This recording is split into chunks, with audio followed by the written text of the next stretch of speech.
respiración mecánica, que es el primer capítulo que vamos a revisar.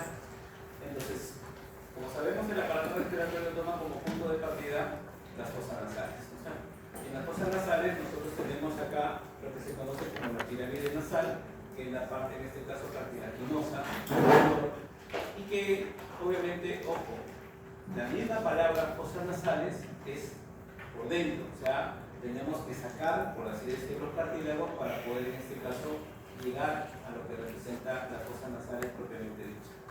Entonces, en esta parte anterior, como te decía, hay cartílagos, pero también hay piel. También vamos a encontrar glándulas sudoríparas, también vamos a encontrar glándulas sebáceas, ¿no? Y los cartílagos, por supuesto, tienen una disposición que inclusive existen algunos vacíos, porque los cartílagos no es que empalman exactamente, sino que los espacios que van a quedar van a estar cubiertos por una lámina fibrosa que aparece ahí, que es la que va en este caso a cerrar esos espacios. Entonces, por dentro de esta pirámide nosotros tenemos a lo que viene a ser la mucosa olfatoria. Y dentro de esa mucosa vamos a encontrar, por supuesto, un epitelio, y también vamos a encontrar algunas modificaciones que se llaman las vibrisas. Entonces, tanto el epitelio como las vibrisas van a cumplir con la función de lo que es filtrar, humedecer, ¿estamos de acuerdo? Y calentar el aire inspirado, que es la parte inicial que corresponde a la fosa nasal, ¿no? Entonces es un filtro que es lo que vamos a encontrar a este nivel. Ahora ya por dentro vamos a encontrar a lo que corresponde a la parte ósea.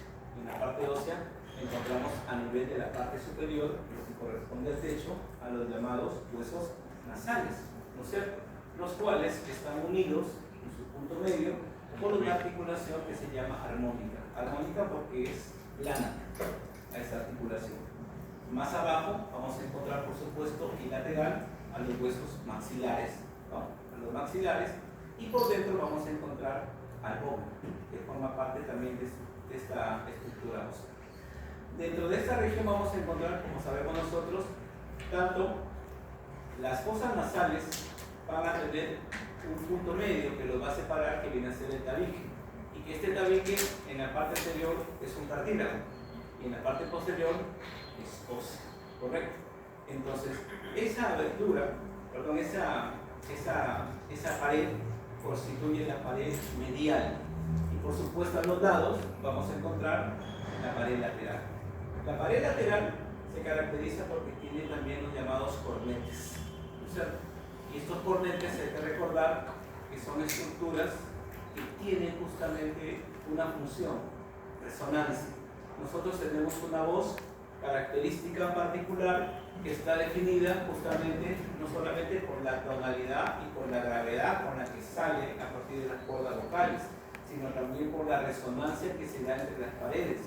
Y cada uno de nosotros tenemos un volumen característico que le da esa tonalidad a la voz respectiva. Entonces, a ese mecanismo por el cual la voz choca con las paredes y sale, obviamente, con estos decibeles, va a estar en función a lo que viene a ser los cornetes que se van a encontrar en estas como cajas de resonancia en este caso de la voz, ¿ya? Luego, hay que recordar que esta fosa nasal tiene una abertura anterior y posterior. La anterior, como sabemos, se ve a simple vista, que son las narinas, pero hacia atrás son las coanas, y que ya en la parte posterior aparece, por supuesto, lo que viene a ser la nasofaringe, ¿correcto? La nasofaringe. Entonces, es ahí donde continúa la siguiente porción, en este caso la vía respiratoria, que viene a ser la faringe como tal. Pero la faringe tiene segmentos. Hay una nasofaringe, hay una orofaringe y hay una hipofaringe, o también llamada laringofaringe, ¿correcto? Entonces, tienen funciones mixtas, porque cuando hablamos normalmente de orofaringe, la orofaringe tiene una función respiratoria, porque sirve para el paso del aire, pero también tiene una función que digestiva, obviamente para el paso de alimentos. En cambio, la rinofaringe o nasofaringe, que solamente es una función respiratoria nada más, ¿no? Bien, ahora en esta región nosotros vamos a encontrar unos órganos anexos que vienen a ser las amígdalas, ¿correcto? Y las amígdalas se encuentran en la parte posterior de la orofaringe. Ahí vamos a encontrar, perdón, en la parte anterior de la orofaringe. Son unas serie de ganglios linfáticos que tienen una función normalmente de defensa, ¿sí? Ahora, estos de acá normalmente no se aprecian al examen físico, no se palpan, pero se hacen palpables cuando aparece en este caso el proceso inflamatorio. Hay diferentes amígdalas. La amígdala más común se llama adenoides. En la adenoides se encuentra, es como si llevaras tu dedo hacia atrás y llevarías el dedo hacia arriba. Entonces no se aprecia, porque está hacia arriba y hacia atrás. La adenoides crece, se hipertrofia y que a veces el niño normalmente presenta dificultad respiratoria y además puede presentar, en este caso, alteraciones en la calidad del sueño, porque obviamente respira con la boca abierta y ronca, ¿no? Que no es normal que un niño empiece a hacer ese problema. Y de ahí que se evalúa normalmente su proceso de disección. Lo más común que nos pasa a nosotros son las amigdalitis, pero son las amígdalas palatinas. Las amígdalas palatinas se pueden hipertrofiar en un proceso ya sea de faringitis, ya sea de amigdalitis, ¿no? Y en este caso provoca dolor. A ese término se llama odinofagia. Una persona que ingresa con fiebre, dolor de garganta y que al paso de alimentos duele. Porque hay personas que pueden tener las amígdalas inflamadas, pero no hay este dolor, ¿correcto? Pero si duele, entonces a ese término se llama odinofagia, ¿sí? Odinofagia. Y las otras amígdalas que normalmente se pueden en este caso inflamar ya cuando el proceso ya es en este caso más severo. Entonces, todo ese componente que acabamos de ver, pirámide nasal, fosas nasales y la faringe se le conoce como las fosas respiratorias, las vías respiratorias superiores. Dentro de esto, recordemos que existe, como te había mencionado, una serie de huesos que se encuentran alrededor de lo que vienen a ser las fosas nasales. Y esos huesos, recuerden ustedes que no son compactos totalmente, sino que tienen cavidades. Y a esas cavidades neumáticas se le conoce cavidades neumáticas, ¿por qué? Porque están llenas de ¿qué? De aire. A esas cavidades se les llama senos paranasales. Entonces un seno paranasal no es otra cosa que una cavidad que está aquí. Recordemos que son 4 huesos que tienen esas cavidades, ¿cierto? ¿Quiénes son? El maxilar, el mandibular, el frontal, el etmoides y el esfenoides. Si hablamos que en el etmoides es muy particular, ¿no? Porque en el etmoides no se utiliza la palabra senos paranasales, sino se utiliza celdillas, ¿cierto? Celdillas. Se llaman celdillas etmoidales, hay anteriores y hay posteriores, ¿correcto? Eso también hay que tenerlo en cuenta. Y hay que recordar que también son cajas de resonancia. Pero la función más importante del seno paranasal no es ser una caja de resonancia, sino que recordemos que la cabeza se sostiene en la articulación. ¿Cómo se llama la articulación en que sostiene la cabeza? Atlantoaxoidea, correcto, en atlantoaxoidea. Y obviamente si nosotros vamos a encontrar, vamos a ver una simetría, ¿no? En lo que responde a la parte craneal y la parte facial. Entonces, la parte facial es la que tienen los senos paranasales. ¿Y la idea cuál es? Disminuir el peso específico de la cabeza. Eso viene a ser en este caso la función más importante de los senos paranasales. Disminuir el peso específico de la cabeza. Y lo otro hay que recordar que si bien es cierto es una cavidad, pero esa cavidad tiene que mucosa. Y si tiene mucosa, se puede inflamar. Y obviamente la inflamación de esa mucosa se llama sinusitis, ¿no? Sinusitis. Bueno, es un cuadro de tipo bacteriano, porque hay que recordar 2 cosas importantes, muchachos. Dentro de las bacterias, debes de saber que las más comunes, cuando uno empieza a estudiar este tema de bacterias, aparecen justamente las bacterias que tienen 2 grupos, las gram positivas y las gram negativas. Las gram positivas normalmente vienen a ser los estafilococos, ¿correcto? Y los estreptococos. En la zona de tu piel expuesta, en este caso hablemos brazos, piernas, toda la región facial, nosotros encontramos a los estafilococos. Pero en la vía respiratoria, que está en contacto, ¿correcto?, con el medio externo, nosotros encontramos estreptococos, que obviamente vienen a ser bacterias saprófitas. Conceptos saprófitas significa que forman parte de, por lo tanto no se consideran como patógenos, pero que bajo ciertas condiciones al pasar de un área a otra, es ahí donde aparece la enfermedad. ¿Correcto? O sea, no es normal, en otras palabras, los senos paranasales contienen estreptococos, no. ¿Correcto? Pero por un mecanismo, en este caso de invasión de estas bacterias, puede llegar a esa zona y puede generar ese proceso inflamatorio. Hablemos de otro ejemplo, la E. coli. La Escherichia coli es una bacteria gram-negativa. ¿Dónde la encontramos? En la flora intestinal. Pero no está en la flora, no está en la vía urinaria. ¿Correcto? Pero por un tema, en este caso, de invasión a la zona de lo que viene a ser la uretra, recordemos que la E. coli tiene unos pilis, que son como unos pies, algo así, y esos pilis les permite ascender por la vía urinaria y desarrollar una infección de vías urinarias. Las vías urinarias, la infección de vías urinarias representa aproximadamente el 80% está dada por E. coli y el 20% que tienen otras causas, ¿correcto? Entonces, a eso iba yo.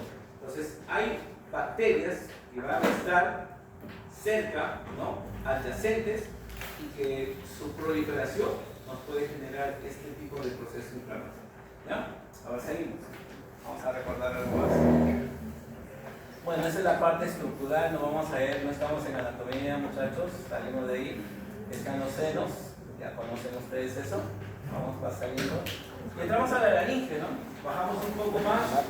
Y la laringe, como ya sabemos, viene a ser un órgano impar, un órgano que está formado por cartílagos, son 9 cartílagos que forman la laringe, son 3 pares y 3 impares. Los impares son los más grandes, los estructurales. Y ahí tenemos a la cabeza tiroides, cartílago, siempre hay que ponerlo porque hay que recordar que hay una glándula que tiene el mismo nombre. Cartílago tiroides, cartílago cricoides y el cartílago epidótico. O sea, son los 3 que vienen a ser los impares. Y los pares que ya sabemos son ¿quién? Los aritenoides, los condriculados y los cuneiformes. Entonces son los 9 cartílagos que van a formar el armazón. Pero solamente la laringe está formada por cartílagos, no, también está formada por ¿qué? Por músculos. ¿Qué más? Ligamentos, ¿correcto? Ligamentos, ¿ya? Y cuando uno habla, cuidado, porque una vez uno dice, oye, ¿qué es una cuerda vocal? Como cuerda es una cuerda, no sé, en realidad es una membrana vocal. Y esta membrana en realidad es un músculo. ¿Estamos de acuerdo? Sino que le ponen ese término que siempre nos han acostumbrado a utilizar, que es cuerdas vocales. ¿Ya? Entonces, esta laringe tiene como particularidad que por dentro, tiene un sistema de filtros. Es decir, si bien es cierto, es una estructura, yo lo veo que es tubular, como un tubo, ¿correcto? Pero por dentro el armazón muscular me va a permitir que el aire, recuerda que el aire va a pasar por dentro, ¿estamos de acuerdo? Pero si uno imagina la tráquea eso sí es una estructura tubular, y el aire obviamente va a pasar, pero a nivel de la laringe, ¿qué sucede? Que estas membranas que estamos hablando, que son cuerdas vocales, están en un movimiento por los huesos, en este caso los cartílagos aritenoides, que estos cartílagos al moverse abren, o sea, van a cerrar y van a abrir a esas membranas, ¿correcto? ¿Y qué va a suceder? Que recordemos nosotros que el aire cuando ingresa o cuando sale hay una resistencia, ¿correcto? Ahorita, por ejemplo, si nosotros nos pusiéramos en la puerta, ¿correcto? Y va a pasar una corriente de aire, el que pase la corriente de manera fácil nos indica que acá hay poca resistencia. ¿Estamos de acuerdo? Pero el que no pase el aire es porque hay una alta resistencia. Ahora, obviamente una cosa es que yo me ponga aquí en esta puerta, ¿correcto? Con una gran abertura, y otra cosa es que la cierre, pues no, ahí la cerramos un poco más. ¿Estamos de acuerdo? Hay menor espacio y ahí aumenta la resistencia. ¿Estamos de acuerdo? Entonces, ¿qué pasa cuando hay resistencia? Por ejemplo, acá de repente no escuchamos, imagínate que fue una gran corriente de aire. Cuando ustedes han escuchado que el viento sopla, el viento suena, es normalmente cuando en tu casa, de repente te habrá pasado, la puerta está cerrada, pero por una abertura pasa el aire. Entonces esa resistencia me genera un sonido, ¿correcto? Entonces cuando nosotros inspiramos, este músculo se separa. para que el aire pase con facilidad, ¿correcto? Y además, por dentro disminuye la presión. Recordemos que nosotros tenemos una presión interna y esa presión tiene que ser menor para que el aire pueda pasar. Si yo lo cierro, entonces estaría aumentando la presión o la resistencia. La idea de abrir esto es que pueda pasar con facilidad. Pero para expirar, al ser un proceso pasivo, esto se cierra. ¿Estamos de acuerdo? Y al cerrarse, el aire que sale genera ese sonido que se conoce como fonación. Entonces, este es el aparato fonador, el aparato que nos permite a nosotros hablar. Cuando yo hablo, cuando tú hablas, hablas en expiración, ¿ya? En ese proceso tú hablas. Por eso es que después, en este caso, que estoy hable, en algún momento inspiro y sigo hablando. ¿Correcto? Hablas en expiración. Y ese proceso también es importante cuando tú vas a distinguir una enfermedad de otra. Recordemos que acá, siempre que hablamos de enfermedades pulmonares, tenemos que recordar que a la mano siempre tengo que tener mi estetoscopio. Y nosotros cuando auscultamos un pulmón, escuchamos sonidos, ¿correcto? Obviamente hay un sonido que es el paso del aire, que es lo normal, pero hay sonidos que son diferentes. Por ejemplo, el clásico sonido de gallito o como de silbido, típico de un asmático, ¿no? Se escucha, ¿no? Y lo hace en inspiración, ¿no? Toma aire así, y se escucha el sonido atrás, ¿no? Y obviamente la mamá le abre el trabajo, ¿no? Le sirve el pecho, ya le estoy diciendo le sirve el pecho, eso se llama sibilancia, se llama ese sonido, ¿sí? Pero cuando alguien viene tosiendo, con fiebre, siempre uno debe llamar a alguien que esa tos con fiebre, ¿no? Y esa tos, en este caso, que tiene ese sonido como timpánico, siempre nos debe llamar la atención, porque hay que auscultarlo rápido para descartar que una neumonía, ¿correcto? Las neumonías siempre debe ser, si tú piensas en neumonía, tienes que auscultar. ¿Y qué tengo que buscar? Un sonido similar, ¿no? Cuando tú te compras, ¿no?, tus papitas light, ese empaque, estrújalo, ¿sí? Estrújalo. Ya, ese sonido se llama crépito y eso lo escuchas. Pero hay varias enfermedades que se asocian a crépitos. Entonces ahí viene el tema que te van a decir, ¿has escuchado crépitos? Sí. ¿Inspiratorios o expiratorios? Y ya fuiste. Esa hay una importancia de que tú estás colocándote el estetoscopio y le dices al paciente, tome aire, estamos hablando de que inspiración, y lo escuchas ahí, ¿no? Ahí viene el sonido, ¿correcto? Porque también hay en expiración. ¿Estamos de acuerdo? Entonces, cuando apareció, obviamente, muchachos, este tema de lo que es la pandemia, alguien que no sabía escuchar crépitos, o sea, tenías el cuadro clínico para escuchar todo el día y no. Y eran unos crépitos pero fatales, ¿no? Fatales, o sea, es más, creo que si no tenías estetoscopio, no clavaba inicio, ponías el oído y lo escuchaba, ¿no? Porque eran totalmente audibles, ¿no? Y hablamos de y el tema era que era una neumonía, en este caso difusa, completa, y obviamente ya sabemos que el desenlace que podía tener este cuadro. Entonces, te decía, dentro de lo que es la parte respiratoria, la parte de los sonidos juegan un rol importante. Pero, te decía, esto es de la parte normal, o sea, de lo que es el aparato, en este caso, fonador, ¿ya? El aparato fonador. Ahora, uno de los detalles que tenemos acá de este aparato fonador, ¿cuál es? Que los músculos, ahora vayamos a los músculos, que son obviamente los que desarrollan la parte activa, tienen una inervación particular. ¿Quién inerva a los músculos laringios? El laringio recurrente, ¿estamos de acuerdo? Y el laringio superior. El laringio superior que solamente inerva a un solo músculo, ¿no es cierto? Ya no te acordaste, ¿no? Justo esa pregunta te la puse y no, ya sabes. Pero el laringio recurrente es el más importante. Ahora la pregunta es, ¿el laringio recurrente, rata de quién es? Del vago. Y hay que recordar que este laringio recurrente se asocia directamente a una glándula que se llama la glándula tiroides. cuando uno ve el tema del corte transversal de la glándula tiroides y ve las relaciones, ahí aparece el anillo recurrente.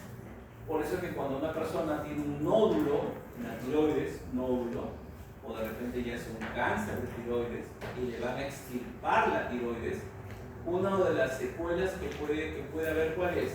Que te lleves el anillo recurrente, ¿correcto? Y al llevártelo, ¿qué va a pasar? Parálisis de los músculos. O sea, va a tener dificultad para hablar, dificultades en la afirmación, que es obviamente por una tiroidectomía, considerando que el concepto de ectomía viene a ser ¿qué? Extirpación, en este caso de la glándula tiroides. Bueno, vamos saliendo ahí, muchachos. Ya eso de ahí, ya te hace recordar más los momentos esto, ¿no? Muy bien. Bueno, el cartílago epiglotis, hay que recordar que es el único cartílago que se encuentra en la parte posterior, se implanta acá, perdón, lo puedes identificar acá, ¿no? Esta es una vista lateral de lo que es la glándula tiroides y esta es una vista posterior. Acá podemos ver, esto de acá representa el cartílago, en este caso tiroides, pero atrás justamente hay un ligamento acá donde se va a implantar el cartílago epiglotis, ¿no? Y ya sabemos que el cartílago epiglotis normalmente lo que hace es impedir el paso de alimentos a la vía aérea durante la dilución, ¿no? Durante la dilución. Y que por supuesto tiene su propia estructura. Acá podemos ver a lo que viene a ser el cartílago cricoides, que tiene su base posterior más ancha y que sirve de base justamente, acá hay justamente dos cadenas articulares para lo que vienen a ser los cartílagos que aritenoides, que son triangulares, y sobre los aritenoides, los corniculados. Bueno, salimos de eso, no estamos por ahí, muchachos, seguimos, vamos avanzando. Y en los músculos que ya te había mencionado, ¿no? Ya, eso ya lo sabes. Aquí, justamente, hay un tema que nosotros tenemos justamente dos tipos de membranas vocales, ¿no? Superiores e inferiores. Y estas membranas justamente se caracterizan porque si vamos a ver la mitad de un lado, o sea, un lado izquierdo o derecho, entre un espacio, entre una membrana y otra, vamos a encontrar un espacio que se llama ventrículo anillo. La palabra glotis es un espacio que hay entre la abertura que deja nada más. O sea, la glotis en realidad no es una estructura. La epiglotis es una estructura cartilaginosa, pero como glotis simplemente viene a ser un espacio nada más que hay, ¿no? Ahí lo podemos ver, la membrana o el pliegue, para recordar eso, ¿no? Por dentro entonces, aquí tenemos, este es el pliegue vocal, que vendría a ser la cuerda vocal verdadera, este es el pliegue vestibular, o lo que se conoce como cuerda vocal falsa, y el espacio que hay entre el pliegue vestibular y vocal, a esto se le conoce como ventrículo laríngeo, ¿correcto? En medio, el espacio que deja, eso se llama glotis, ¿ya? Eso se llama glotis. Bueno, seguimos. Bueno, están los senos paranasales. Vamos a ver el siguiente capítulo. ¿Siguiente capítulo? Vamos con la tráquea. Algo breve también. Bueno, a nivel de lo que representa, muchachos, la tráquea, recordemos que es una estructura, en este caso cilíndrica, ¿correcto? Que está formada. La palabra no son anillos traqueales, porque en realidad no son totalmente circulares. Simplemente podríamos hablar de cartílagos en herradura o cartílagos en forma de C. El cartílago, obviamente en la parte anterior, ¿sí?, tiene una superficie convexa, ¿no? O sea, es así, convexa, o sea, prominencia. Pero en la parte posterior, acá, va a estar cubierta, en este caso, por una membrana. Por dentro de esta estructura encontramos músculo, que viene a ser en este caso el músculo, es un músculo liso, ¿sí? Es un músculo liso. Y como tal, recordemos que dentro vamos a encontrar el músculo puede contraer o puede relajarse.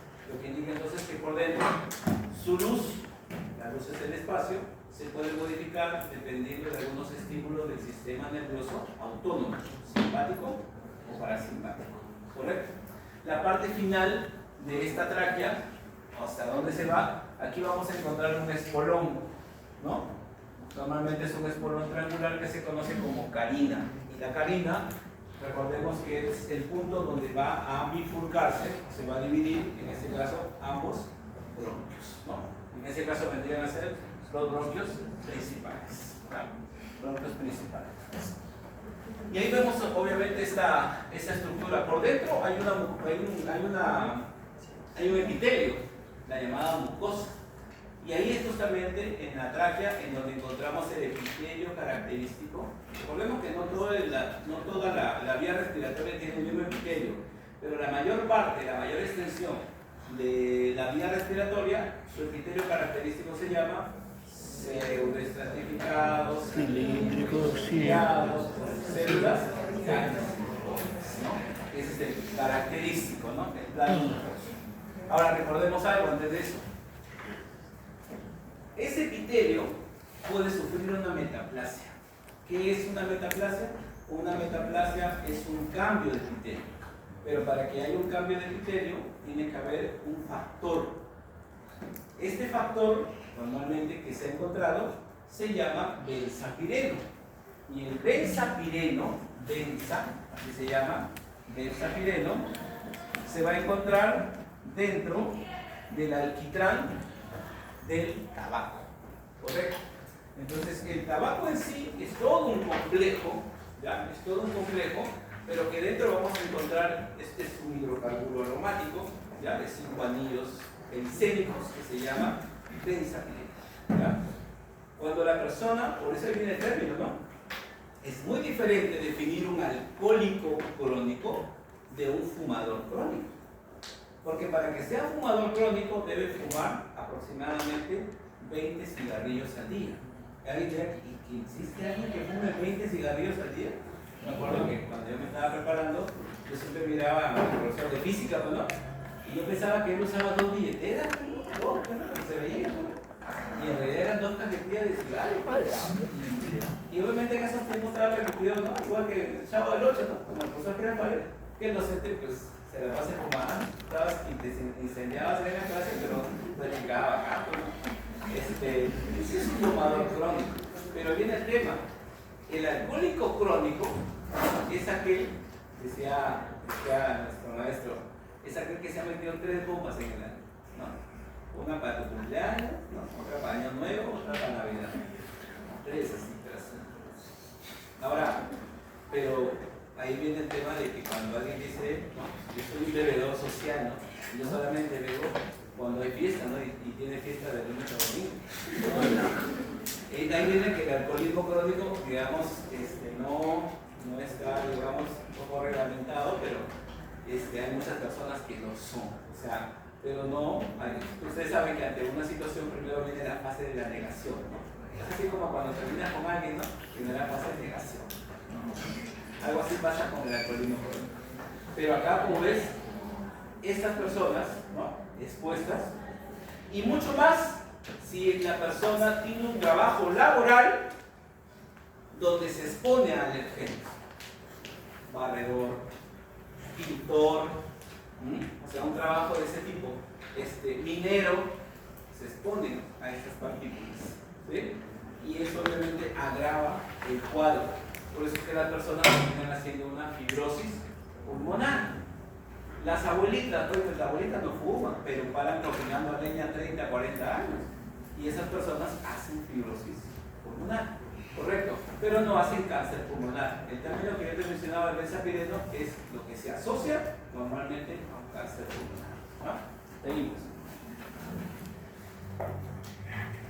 Bueno, salimos de eso, de ahí no quieres ver, ¿no? Ya pasamos, eso me trajo traumas en la vida, doctor. Bueno, ese es un corte, ¿no? ¿Recuerdan ese corte? ¿No? Bacán ese corte, ¿no? En ese corte nosotros podemos ver la relación, esta es la tráquea, este es el esófago, ¿correcto? Y por supuesto la tráquea está en íntima relación, obviamente la parte traqueal con la parte arriba, por supuesto, tráquea y los primeros anillos traqueales se relacionan con la glándula tiroides. Este corte, por ejemplo, es a nivel de ¿qué? Del istmo. ¿Por qué? Porque puedo ver ambos lóbulos, correcto, y también el istmo tiroideo, ¿no? Y arriba podemos ver los planos, ¿no? Que recordemos que de afuera primero está la piel, luego viene el tejido celular, ¿no? Subcutáneo, y luego vienen los planos musculares. El músculo más externo, que viene a ser el platismo.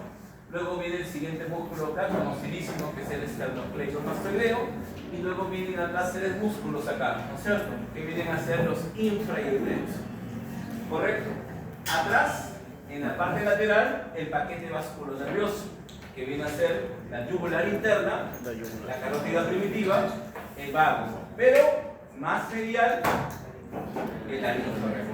¿Estamos de acuerdo? Y hacia atrás, por supuesto, el esófago, que siempre corresponde a una relación posterior. Ya, corresponde a una relación. Bien.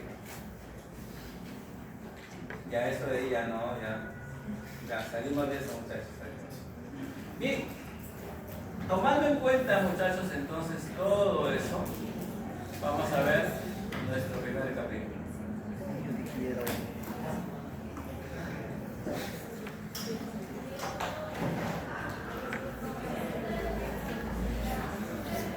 Bien, vamos a ver fisiología respiratoria. Bien, ahora, la primera parte de lo que representa la fisiología respiratoria corresponde en este caso a lo que viene a ser la ventilación. Uno utiliza, a veces utilizamos, o cuántas veces hemos confundido, dice, a ver, respira, ¿no? Entonces, sí, cuando tú haces eso, estás ventilando. Ventilar es inspirar y expirar. Y para hacer ese movimiento necesitas tú, obviamente, una musculatura que lleve a cabo ese proceso, tanto para la inspiración como para la expiración.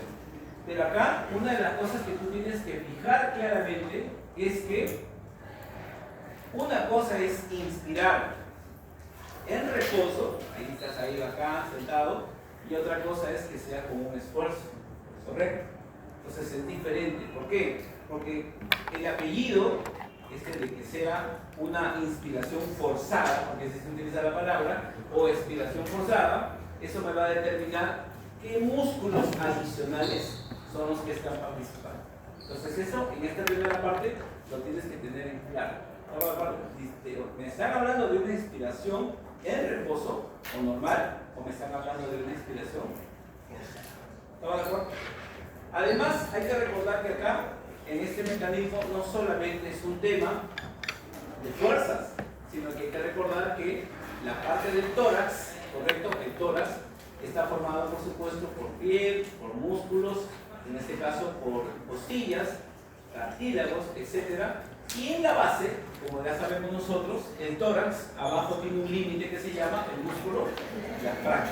Y este músculo diafragma es el músculo más importante para definir justamente esta mecánica. Lo otro que te había mencionado, el tema de las presiones. Muchas veces, te adelanto un poco esto, para entender el concepto presión, porque alguno dirá que ahorita hay una presión atmosférica, pero no la puedes identificar. Tú estás acá bacán tranquilo, no pasa nada, ¿no? Cuando una persona se sumerge en el mar, debe de saber que cada 10 metros aumenta en 1 la presión atmosférica. ¿En qué unidades se mide la presión atmosférica? Depende. Si me hablas en este caso de milímetros de mercurio y estamos ahorita a nivel del mar, ¿cuánto es la presión? 760 milímetros de mercurio, ¿correcto? Pero si me hablas de las otras unidades que se llaman atmósferas, es una atmósfera, ¿correcto? Entonces, una atmósfera es igual que 760 milímetros de mercurio. Entonces, imagínate, si estamos aquí a una atmósfera y tú te sumerges 10 metros en el mar, ya estás a 2 atmósferas. ¿Estamos de acuerdo? Y si me pongo 10 metros más, ya estás a 3 atmósferas. Ahora, ¿qué pasa si hay un mayor aumento de presión? Eso va a provocar que el agua ingrese a todas las cavidades, ¿correcto? Porque va a vencer la resistencia, ¿correcto? Y obviamente los pulmones, todo eso se empieza a llenar de agua. Cuando uno ve un ahogado, no entraré en esas diapositivas porque sería muy fatal, pero un ahogado se nota claramente como el signo de la espuma, ¿no? Le sale toda la, o sea, todo lo que es el volumen de aire residual, que luego lo vamos a hablar, todo eso sale y le sale espuma por acá. Obviamente es una persona que se ha sumergido a muchos metros, ¿no? En este caso, bajo el nivel del mar. Entonces, ahora, para que lo entiendas algo, vamos ahora de otra manera. Oye, ¿no han hecho experimentos en su colegio? ¿Ustedes se pasan? Para entender la presión, ¿cómo identifico la presión? Fácil. Utilizas una lata de una gaseosa. ¿Estamos de acuerdo? Y en esa lata tú le agregas agua caliente. Ese agua caliente la mueves para que todas las paredes se vayan a calentar. ¿Estamos de acuerdo? Y luego que se ha calentado todas las paredes, botas rápidamente el agua y le echas agua helada. ¿Correcto? Y automáticamente, ¿qué va a pasar con ese frasco de gaseosa metálica, este metal? Se estruja. Es como si lo aplastaras. ¿Correcto? ¿Por qué? Porque el aire caliente y el aire frío tienen diferente presión y automáticamente hace efecto la presión atmosférica. Entonces el calor disminuye esa presión. Entonces de esa manera puedes evidenciar que nosotros de manera externa tenemos o estamos sometidos a una presión. O sea, ese concepto de presión tiene que quedarte claro, ¿ya? Nosotros estamos de manera externa sometidos a una presión y tu cuerpo por dentro tiene una presión. ¿Estamos de acuerdo? Esa presión, que como estamos hablando a nivel pulmonar, podemos llamar como presión intrapulmonar, ¿correcto? Ahí viene la palabra, tiene que hacerse negativa, ¿no? O sea, ¿cómo es eso, no? ¿Cómo es que se tiene que hacer negativa? Negativa significa que tiene que hacerse que menor al medio externo, ¿correcto? En otras palabras, si afuera la presión es 1, ¿me dejo entender o no? Adentro tiene que hacerse negativa, o sea, menor, para que pueda pasar el aire. Entonces, cuando tú inspiras, la presión intrapulmonar disminuye. ¿Estamos de acuerdo? Tiene que disminuir esa presión. A veces utilizamos la palabra tiene que aumentar, pero la presión atmosférica, ¿cómo la aumentas? Difícil, ¿no? Pero a veces utilizamos el criterio de que se tiene que aumentar. Se utiliza por un tema numérico para entenderlo, pero en realidad no es que se modifique la presión. Lo que se está modificando es la presión que está por dentro se va a modificar, ¿sí? Lo otro, pasivo o activo. ¿De qué va a depender el concepto pasivo? Porque vas a encontrar, oye, yo he leído que la expiración es un proceso pasivo. ¿De qué depende el concepto pasivo? ¿Utiliza o no utiliza una musculatura? ¿Correcto?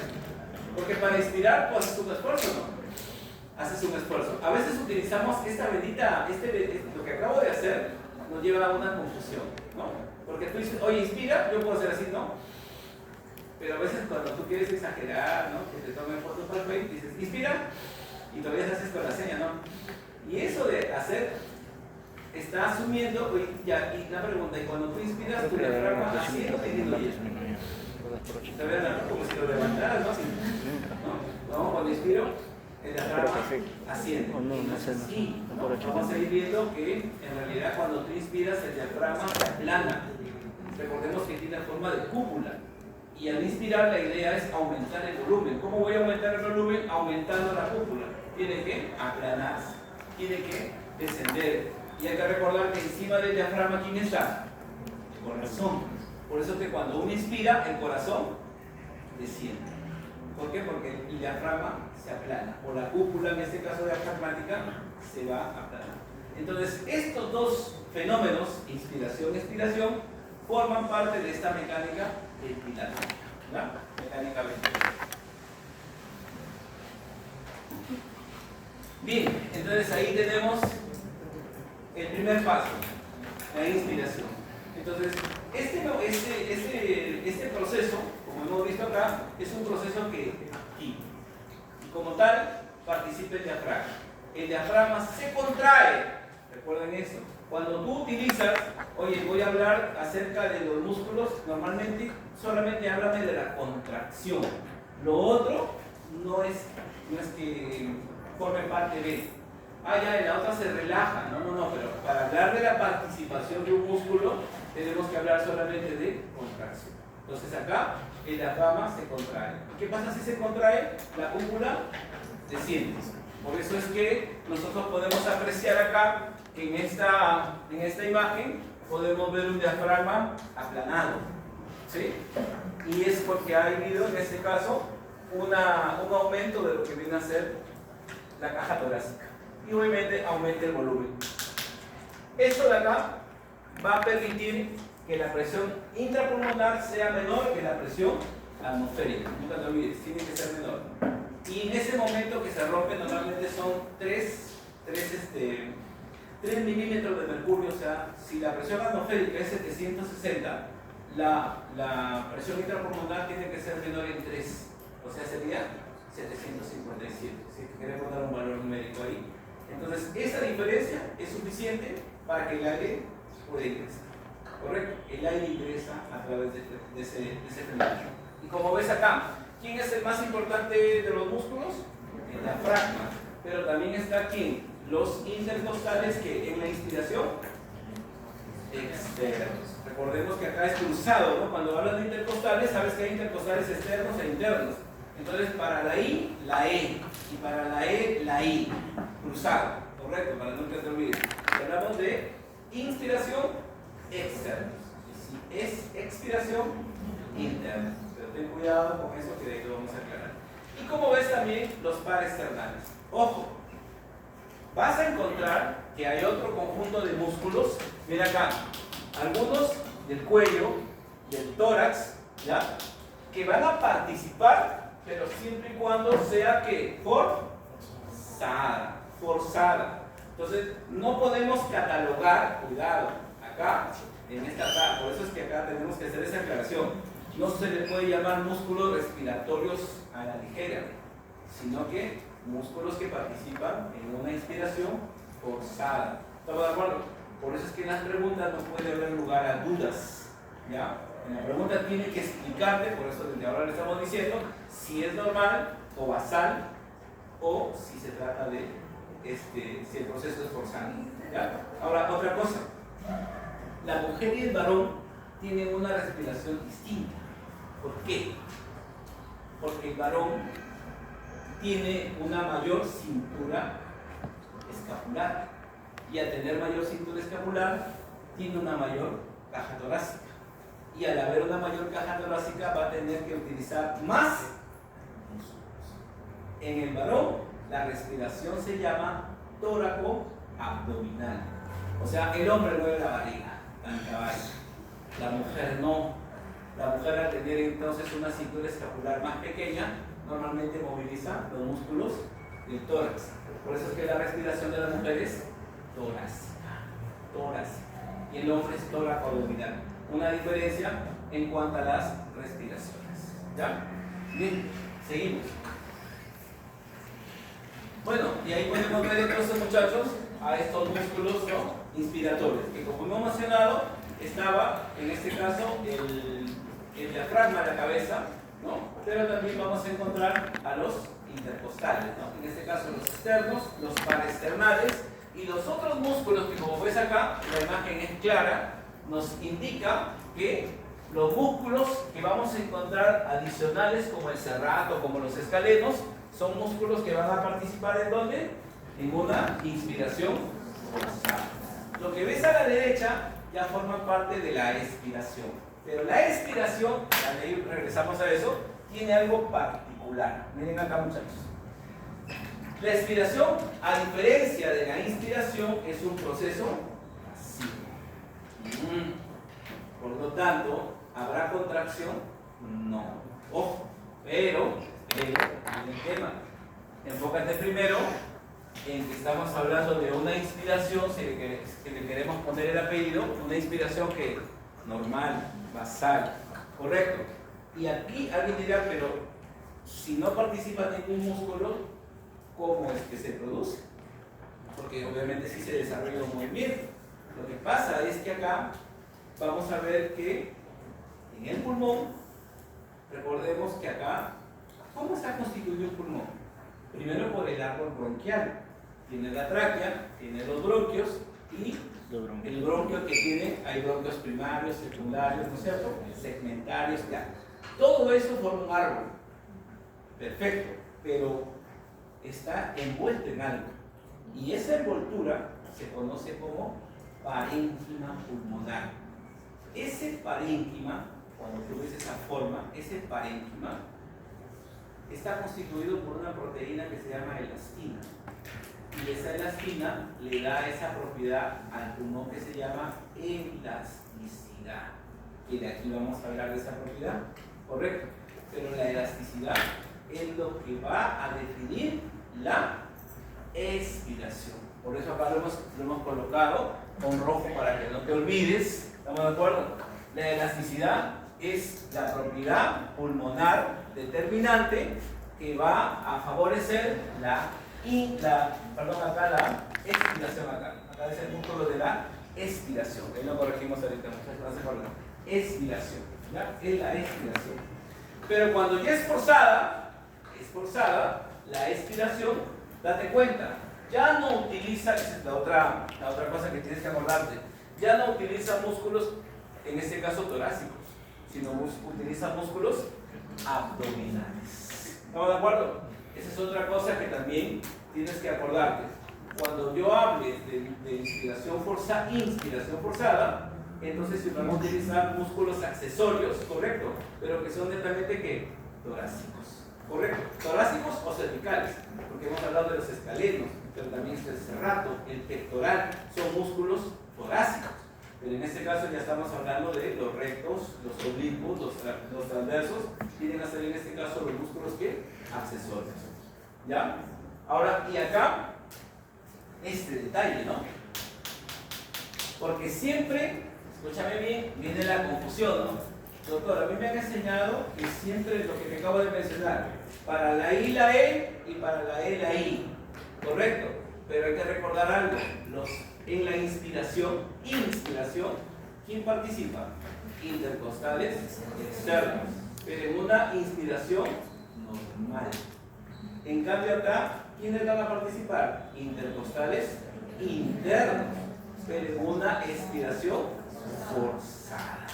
Cuidado, porque el profesor de fisiología, ¿no? Que antes enseñaba anatomía, te va a fastidiar con esas preguntas, y en ese juego de palabras es donde tú ya no vas a caer, porque están grabando todavía. Eso es lo que hay que aclarar. Acá, como pueden ver, el mecanismo de relajación, que es un proceso pasivo, se relaja como el músculo, pero hay que recordar que por fisiología muscular el músculo tiene fases, ¿no? Y obviamente se tiene que relajar y va a tener que volver a su forma original, a su forma de cúpula. Y obviamente esta cúpula, al ascender, va a permitir también la salida del aire, porque hay que recordar que todo, en cada evento, siempre o en cada ciclo, el aire ingresa y sale, ¿cierto? Entonces, esta ventilación ingresa el aire y sale, pero en este caso la salida se va a ver favorecida por la relajación, en este caso, del músculo diafragma. Para que pueda salir el aire, ¿cómo se llama? La presión intrapulmonar, ahí tiene que ser al revés, tiene que ser mayor, ¿correcto? Tiene que ser mayor. ¿Y mayor a quién? A la atmosférica. Y para que sea mayor, tiene que ser, en este caso, mayor a 760. En este caso es 763, ¿no? O sea, acá el valor es más menos 3. ¿Estamos de acuerdo? En inspiración, la pulmonar, 757. En expiración, 763. ¿Estamos de acuerdo? Más menos 3. Bien, ahora, y estas dos propiedades, ¿no? Escúchame, cuando uno ve, y esto lo he visto, ¿no? Propiedades de la materia, ¿no te acuerdas de esa clase, no? Del colegio, propiedades de la materia. Escúchame, cuando uno habla, tú tienes una liga, ¿correcto? Y esa liga la estiras, entonces esa liga, ¿qué estás haciendo? La estás deformando. ¿Estamos de acuerdo? Deformando. Entonces, a ese grado de deformación, ¿estamos de acuerdo o no? Se le llama distensibilidad. Entonces, la distensibilidad está asociada a una fuerza que está modificando su forma. Pero cuando este cuerpo le anula la fuerza y este recupera su forma original, eso se llama elasticidad. ¿Correcto? La elasticidad entonces es recuperar su tamaño original, eliminando la fuerza que lo estaba deformando. Esto sucede todos los días a nivel pulmonar. Como hemos dicho, El pulmón tiene un parénquima pulmonar y este parénquima tiene una proteína.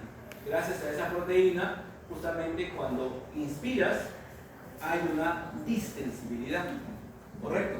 Pero al expirar, obviamente ya no hay esas fuerzas, esto va a recuperar su forma original. Entonces, elasticidad y distensibilidad son dos conceptos que están dentro de un mismo fenómeno, en este caso, respiratorio.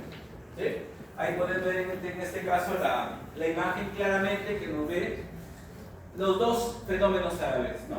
Como ves en reposo o que se está distendiendo, pero ambas modificaciones son fenómenos que van a estar en cada ciclo respiratorio, ¿ya? En cada ciclo respiratorio.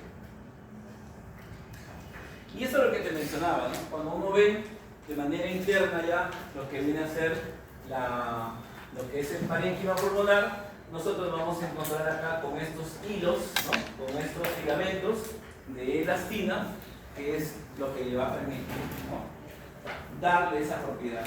Ojo, con la edad la propiedad se pierde. Cuando uno habla de fibrosis, la fibrosis es cuando todo eso está reemplazado por un tejido fibroso. Es como una cirrosis, ¿ya? Pero pulmonar, algo así, ¿no? Obviamente no existe ese concepto. Pero acá la fibrosis es ese cambio del tejido, pero que ha sido expuesto, ya te he mencionado, a ciertas sustancias, ¿no? A ciertas sustancias que lamentablemente se impregnan y finalmente modifican las propiedades, en este caso, pulmonares. Por eso es que el COVID, una de las secuelas que ha dejado es justamente eso, ¿no? Ha dejado a muchas personas con fibrosis pulmonar, que al inicio normalmente no pasa nada, desarrolla sus actividades normales, pero ya cuando desarrolla una actividad física, viene la fatiga. O cuando ya desarrolla una enfermedad aguda, por ejemplo un dengue, y en el dengue, como ya sabemos, hay una tremenda deshidratación, y cuando tú te deshidratas, tienes hasta cierto grado de dificultad respiratoria. Imagínate eso como una persona con fibrosis, mucho más todavía, ¿ya? Entonces, ese es, muchachos, ¿ya? La característica que tiene ese parénquima pulmonar. Bien, ahora, pero aquí viene el detalle, ¿no? Si distensibilidad, ¿no? Y elasticidad son dos fuerzas aparentemente opuestas, o son dos propiedades aparentemente opuestas, a nivel pulmonar, durante este fenómeno de inspiración y expiración, ¿habrá otra fuerza que se oponga a esa distensibilidad? ¿Sí hay o no hay? Con esa es la respuesta. Escúchame, no es la única fuerza, porque nosotros vamos a encontrar otra propiedad. Deben de saber ustedes que, ¿se acuerdan que hemos dicho al inicio qué pasa con el aire que ingresa? ¿Se tiene que Humidificar. filtrar, calentar, Humedecer. y humedecer. O sea, no es cualquier aire, es un aire húmedo. Y si es un aire húmedo, va a tener agua, ¿o no? Sí. Y el agua tiene características físico-químicas que van a jugar un papel dentro de la fisiología respiratoria. ¿Correcto? Entonces, el agua, antes de entrar a esa diapositiva, ¿qué características tiene el agua? Primero, hay que recordar que el agua es el medio donde se llevan a cabo todas las reacciones químicas. Dos, el agua se caracteriza porque tiene un alto calor específico. Por eso es que una persona que quiera mantener el calor debería. Por eso es que cuando tú tomas, imagínate que estás con una fiebre fatal, ¿no? ¿Cuándo sientes que ya bajó la fiebre? Cuando empiezas, ¿qué? Claro. Entonces, ese mecanismo de disipar y eliminar agua es por el alto calor específico que tiene. Pero aquí viene el tema. En este tema de fisiología, recordemos nosotros que el árbol bronquial, en la parte más distal, tiene a los alveolos, ¿correcto? Y ahora tú imagínate un alveolo. Un alveolo es una estructura, normalmente que puede ser tubular, ¿sí? Y dentro de ellos vamos a encontrar agua, ¿sí? Va a haber agua, obviamente, como vapor, ¿sí? Que obviamente está formado, en este caso, por un líquido alveolar y, por supuesto, por una serie de células, ¿no? Ya saben ustedes que ahí están los neumocitos, ¿no? Tipo 1, tipo 2 y los macrófagos alveolares, que se van a encontrar ahí. Entonces ahí viene el tema. Muchachos, esas paredes no son paredes óseas, no es hueso, o sea, acaso, son paredes membranosas. Y nosotros tenemos dentro agua. Ya, ¿qué tiene que ver el agua ahí? Lo que pasa es que el agua en su superficie tiene una fuerza que se llama tensión superficial. Otro ejemplo del colegio, ¿no? Vamos a recordar la primaria. Tienes un vaso, un vaso con agua, correcto, un vaso con agua, y agarras un poquito de hojuelas de avena, ¿no? Y te dicen, ¿no?, que las coloques despacito, ¿no? Y tú las vas colocando y te vas dando cuenta que quedan encima, como si flotaran, ¿no? Pero para entender la tensión superficial, tú agarras luego un poco de detergente, y lo colocas en el filo, para que caiga en el filo del recipiente. En el momento en que el detergente entra en contacto con el agua, las hojuelas van al fondo. Entonces, ¿qué sucedió? ¿Cuál es el mecanismo por el cual un detergente, ¿no?, puede eliminar las grasas? Es que justamente lo que hace es romper la tensión superficial.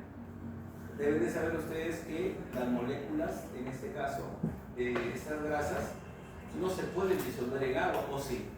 ¿Disuelve aceite en agua? No se puede. Entonces, ¿cómo es que la grasa del pantalón, porque siempre los pantalones, los jeans, que son los donde más tenemos contacto, van a estar en contacto con una mancha que normalmente es grasa? Entonces, ¿cómo es que el agua lo disuelve? Es ahí donde interviene esta molécula, ¿correcto? Que recuerden saber que el detergente tiene dos extremos. Un extremo que se llama hidrófilo, ¿qué es filo? Afinidad. ¿Afinidad por qué? Por el agua. Y el otro se llama hidrófobo, que va a tener en este caso afinidad por la grasa. Y al tener esos dos extremos va a permitir que entre en contacto con las dos y de esa manera se va a disolver, ¿correcto? Entonces, algo parecido sucede con una sustancia que se forma a partir de las 28 semanas en el feto y que va a permitir que pueda respirar. ¿Estamos hablando de qué? Surfactante. Entonces el surfactante entra a tallar en la propiedad llamada tensión superficial. Vamos a estudiar la tensión superficial. Mira acá. Bueno, y ahí está, ¿no? Esta fuerza va a estar en una interfase, o sea, no puede estar dentro del agua, sino que tiene que estar agua y aire. Y eso lo podemos ver a nivel alveolar. A eso se refiere en esa interfase. Pero lo entendemos de esta manera, ¿no? Miren acá. ¿Qué sucede, muchachos? El agua, como estamos viendo acá, está formada por moléculas. ¿Estamos de acuerdo? Y deben de saber ustedes que el agua es una molécula polar. Esa palabra, ¿no? Polar. Polar significa, un poco para explicarte esto. El agua está formada, acá está el oxígeno. ¿Estamos de acuerdo? Y acá están sus enlaces con el hidrógeno. ¿Estamos de acuerdo o no? Y acá forman un ángulo de 105 grados. ¿Qué es eso, no? Química. Entonces, el oxígeno va a representar el polo negativo, ¿verdad?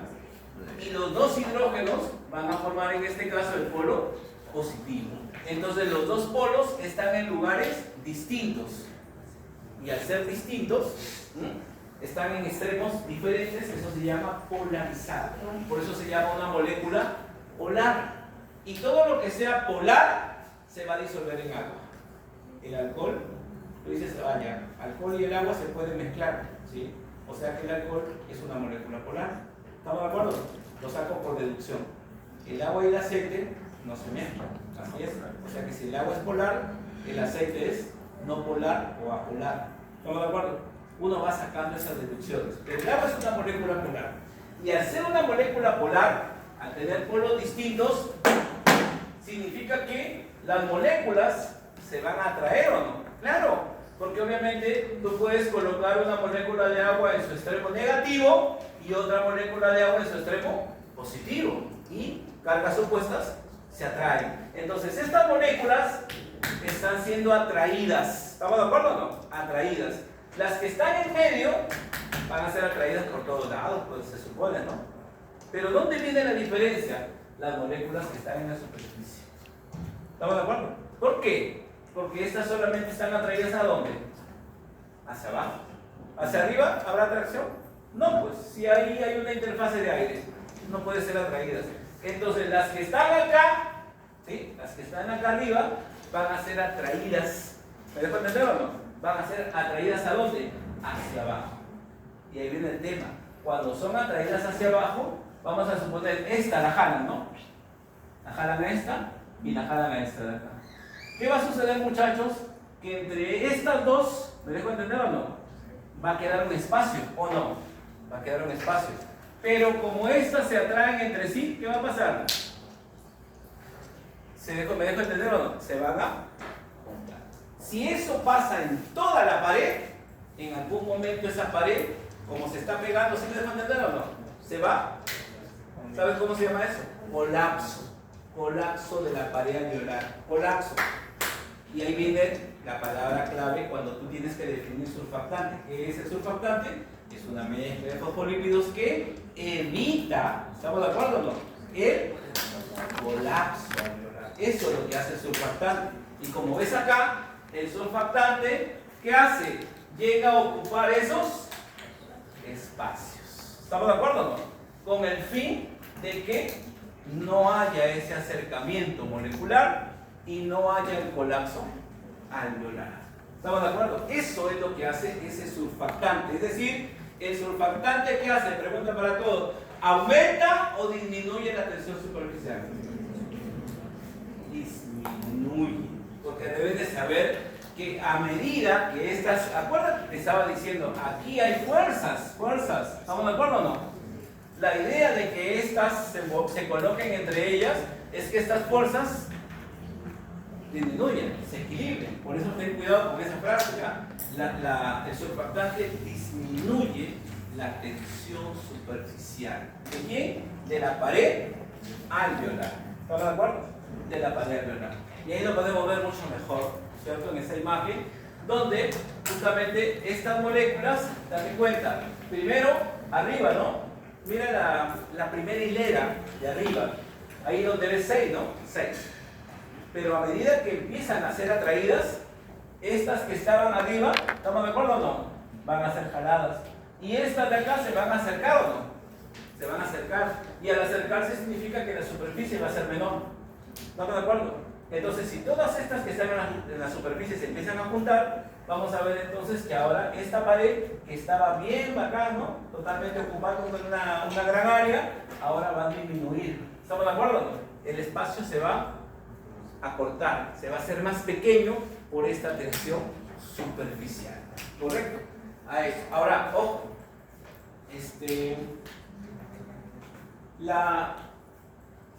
El surfactante, que hemos dicho que se empieza a formar a partir de la semana 28, ¿no? Semana 28, semana 28, semana 32, ¿sí?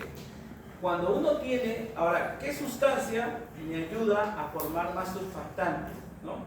Cuando, imagínate, recuerden que ustedes el parto está determinado, una, por lo que viene a ser la dilatación cervical, ¿no es cierto? Desde que la mujer empieza a dilatar, caballero, o sea, el parto va a ser inminente, ¿no? Va a tener que haber parto. Pero lo otro, ¿cuál es? Que haya algunas otras condiciones, como por ejemplo, que sea una persona que, como no ha tenido controles prenatales, no ha habido control adecuado de su presión arterial. Y alguien que no tiene un adecuado control de la presión arterial, ¿cuál sería su riesgo? Preeclampsia. Una mujer con riesgo de preeclampsia, en algún momento, ¿estamos de acuerdo? Llega a su control y se encuentra que sus presiones son más 30. ¿Me explico? Las mujeres, acuérdense de esto, ¿no? Cuando están embarazadas, sus presiones siempre van a ser 90-60, 90-60, 100-60, 100-60. Pero nosotros sabemos, por fisiología, que normalmente una presión normal, ¿cuánto es? 120 sobre 80, ¿no es cierto? Pero en el embarazo cambia. ¿Sí? ¿Eso qué quiere decir? Que si la mujer es 90-60, 90-60 y en algún momento hace 120-80, pasó de 90 a 120, o sea, cambió 30 milímetros de mercurio. Eso ya es una preeclampsia, ¿correcto? Y lo otro es los síntomas premonitorios, o sea, toda mujer embarazada que viene con cefalea, es un síntoma premonitorio. Viene con una epigastralgia, un dolor acá, fatal. Doctor, veo como lucecitas, escotomas, síntomas premonitorios. Es más, no necesito medir la presión. ¿Sí? Piensa mal, dice la palabra, ¿no? Piensa mal y acertarás, ¿no? Claro que con su pareja no hagan eso. Entonces, date cuenta entonces que como esos cambios en una mujer va a provocar que de repente el parto, que debería ser a partir de las 37 semanas, se haga antes. Y ahí es donde utiliza, por eso te mencionaba el de Amores, se utiliza ahí dexametasona. Vas a ver y dice, oye, pero ¿por qué a esa gestante le están poniendo dexa? Para que haya que maduración, ¿correcto? Pulmonar, ¿correcto? Utilizan eso.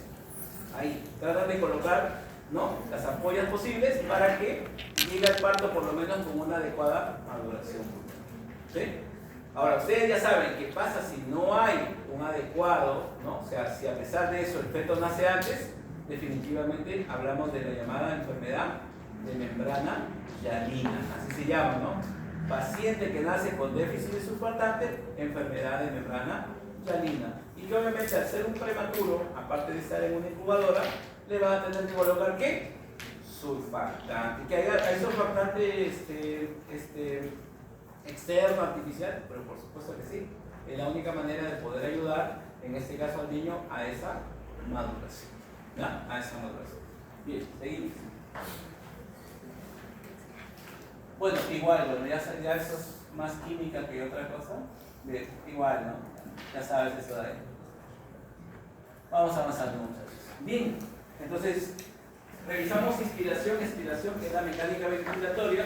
Hemos revisado la tensión superficial ampliamente y ahora vamos a ver la segunda función. La segunda función viene a ser la difusión de gases. Ahora, una cosa importante que tenemos que aprender a diferenciar. Cuando yo tengo una membrana, ¿sí? Yo tengo una membrana, es muy distinto que un gas pase de un lado a otro. Entonces, el paso de un gas a través de una membrana se llama difusión. Cuando es un líquido, se llama ósmosis. Y cuando es un sólido, es filtración. ¿Estamos de acuerdo? Entonces, son tres conceptos diferentes. Pero acá estamos, como todos hablando de gases, en este caso, viene a ser difusión. Son dos gases normalmente que participan acá. ¿Cuáles? El O2 y el CO2. ¿Estamos de acuerdo? Son dos los que van a participar. Pero como ves acá, la difusión, o sea, el paso de esos gases de un área hacia otra, va a depender de ciertas leyes, que son las leyes en este caso de los gases. Son 4 leyes. Y también encontramos a las variables estructurales. En este caso va a depender del grosor de la membrana y del área de la membrana.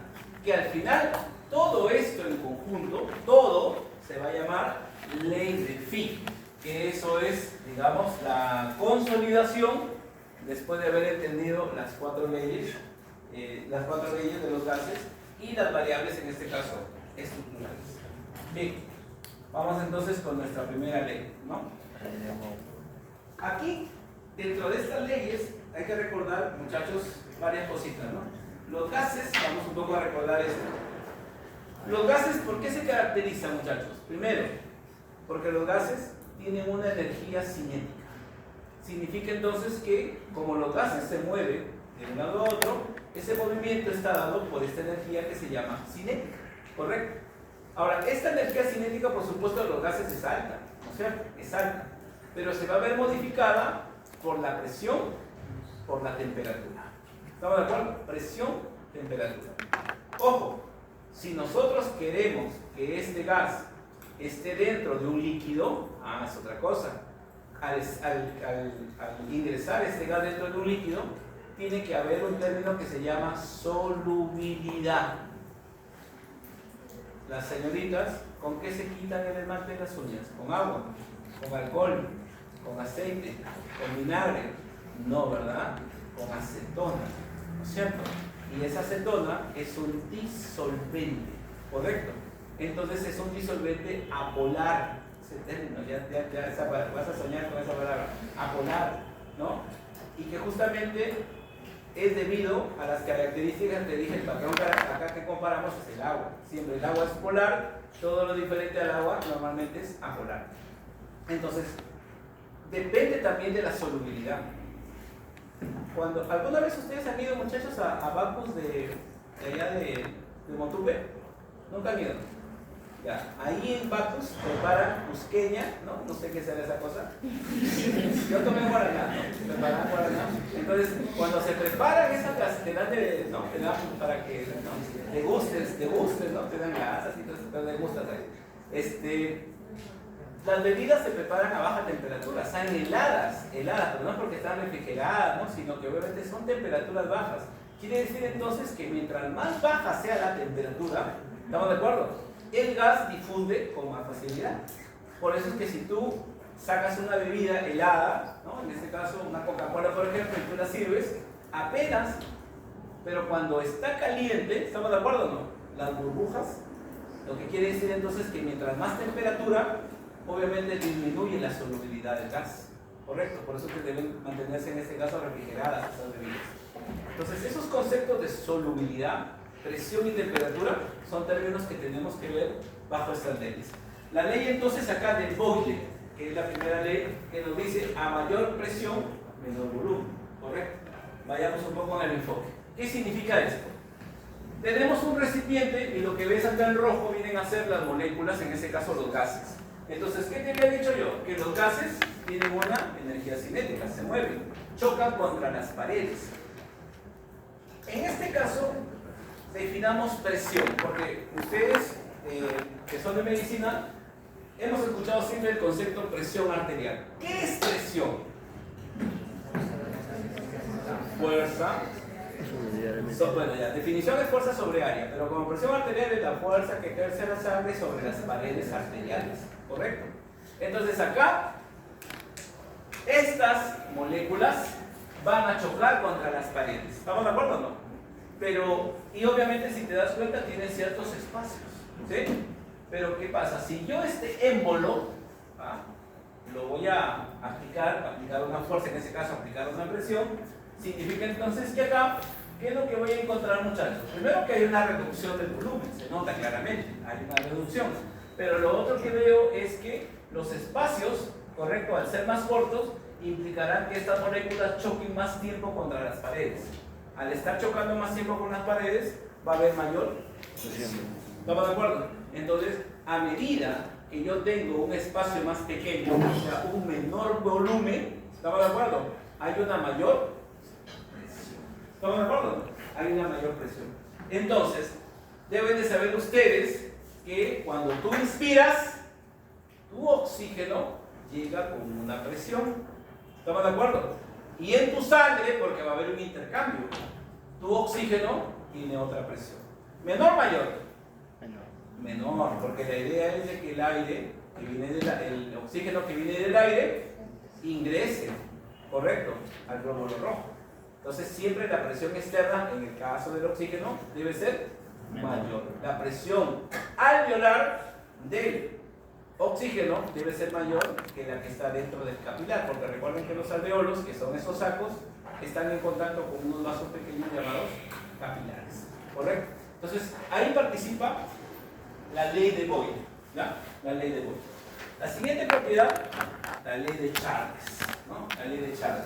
Pero acá en Charles vamos a ver nosotros que aquí nosotros no vamos a relacionar en este caso, en el caso anterior era presión y volumen, pero acá viene a ser presión y temperatura. Como pueden ver acá en el ejemplo, se está colocando que si yo tengo una cavidad, un recipiente con un gas y este se calienta, la temperatura, recuerden ustedes, va a estar directamente relacionada con la energía. Entonces, a mayor temperatura habrá mayor energía. A mayor energía, mayor velocidad. ¿Correcto? Por eso es que encontramos que a mayor temperatura habrá un mayor volumen, porque va a tratar de expandirse, de ocupar el mayor espacio posible, a mayor temperatura. Luego viene la ley, en este caso de Henry. La ley de Henry, como puedes ahí, tiene que ver con la solubilidad. ¿Ya? Tiene que ver con la solubilidad. Ahora, y ahí el detalle. La solubilidad va a estar relacionada con la afinidad. Pregunta, ¿quién tiene mayor afinidad por la hemoglobina? ¿El oxígeno o el CO2?